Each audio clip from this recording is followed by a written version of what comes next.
এই আসমান সৃষ্টির পর থেকে পৃথিবীর প্রথম মানুষ থেকে আজকে পর্যন্ত পৃথিবীতে বহু মানুষ বহু কুফরি করছে, শিরিক করছে, আল্লাহ তাআলার হুকুমের নাফরমানি করছে, কিন্তু আল্লাহকে লক্ষ্য করে, মহান আল্লাহকে কেন্দ্র করে, আল্লাহকে উল্লেখ করে, উদ্দেশ্য করে পৃথিবীর কোন কাফের, মুশরিক, কোন মুরতাদ, কোন বেঈমান, কোন মূর্তি পূজক, কোন আগুন পূজারী, কোন সূর্য পূজারী, পৃথিবীর কোন নিকৃষ্ট কোন কাফের আল্লাহকে এত বড় কথা বলে নাই।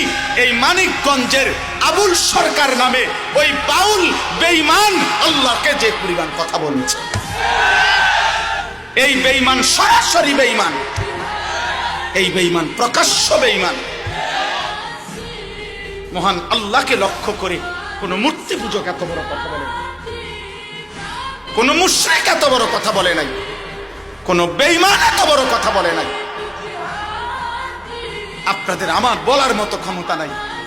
ওই বেঈমান এটা কি বলছে মুখ দিয়া, আমি এই পর্যন্ত কোন মাহফিলে এটা বলছি কথা, এটা কিন্তু ওই কইছেটা কি এটা আমার মতো বলার মতো জবান নেই।